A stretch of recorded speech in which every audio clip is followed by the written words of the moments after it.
ये कहानी है एक बहुत गरीब घर में जन्मे लड़के की। लेकिन उसके अंदर जज्बा था हमेशा कुछ बड़ा करने का। जब लड़का 13 साल का था, उससे पिता ने एक पुराना टी शर्ट देते हुए कहा, तुम्हें क्या लगता है इस टी शर्ट का क्या दाम होना चाहिए? लड़के ने अपना अनुमान लगाते हुए कहा, $1 का। उसे पिता ने कहा, तुम्हें इसे बाजार जाकर $2 का बेचना है। उसने पहले उस टी शर्ट को अच्छी तरह से धोया और ठीक से तय करके कपड़ों के ढेर के नीचे रख दिया, जिससे वह प्रेस हो जाए। अगले दिन वह टी शर्ट को लेकर पास के रेलवे स्टेशन पहुंच गया और 5 घंटों की मेहनत के बाद वह उसे $2 में बेचने में सफल हो गया और अपने पिताजी को $2 थमा दिए। ये देखकर उसके पिता बहुत प्रसन्न हुए और कुछ दिन बाद एक और टी शर्ट देते हुए बोले, इसे तुम्हें $20 का बेचना है। तो बच्चा अपना दिमाग लगाने लगा, इसे मैं $20 का कैसे बेच सकता हूँ? यह सोचने की बजाय कि ये तो बिल्कुल संभव ही नहीं है, मैं ये तो कर ही नहीं पाऊंगा।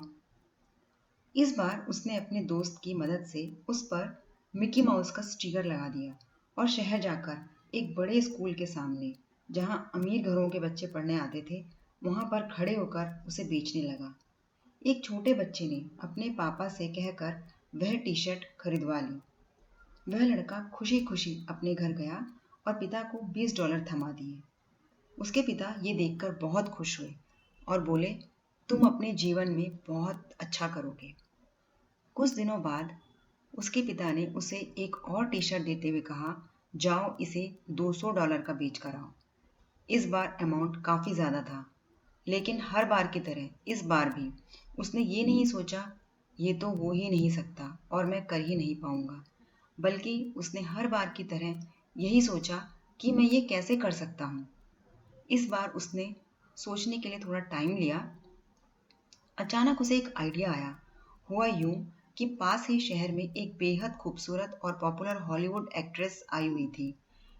वह भीड़ को चीरते हुए किसी तरह पुलिस का घेरा तोड़ते हुए उस एक्ट्रेस के करीब जा पहुंचा और उससे रिक्वेस्ट करने लगा कि प्लीज प्लीज मुझे इस टी शर्ट पर अपना ऑटोग्राफ दे दीजिए। छोटे से बच्चे की ऐसी दृढ़ निश्चितता देखकर वो मना नहीं कर पाई और ऑटोग्राफ दे दिया। अगले दिन वह टी शर्ट बेचने बाजार पहुंचा, $200 में बेचने के लिए। लेकिन उसने देखा उस टी शर्ट को तो खरीदने वालों की भीड़ जुट गई और बोली लगने लगी और उसने वह टी शर्ट $2000 की बेच दी। घर आकर जब उसने इतने सारे पैसे पिता को दिए, तो वो बहुत भावुक होकर बोले, तुम जिंदगी में कुछ भी कर सकते हो। और पिता का ये कथन सत्य भी हुआ। ये लड़का था माइकल जॉर्डन, जिन्हें बास्केटबॉल का भगवान कहा जाता है। माइकल जॉर्डन कहते हैं, नकारात्मक सोच से कभी भी आप सकारात्मक जीवन नहीं जी सकते। वो हर बार इसलिए सफल होते चले गए क्योंकि उन्होंने हमेशा अपनी सोच यही रखी कि इस काम को मैं कैसे कर सकता हूँ। और उनका positive attitude, good strategies, hard work और हार ना मानना। तो ये थी कहानी माइकल जॉर्डन की। तो फिर एक नई कहानी के साथ मिलेंगे नेक्स्ट वीडियो में। Thank you for your time.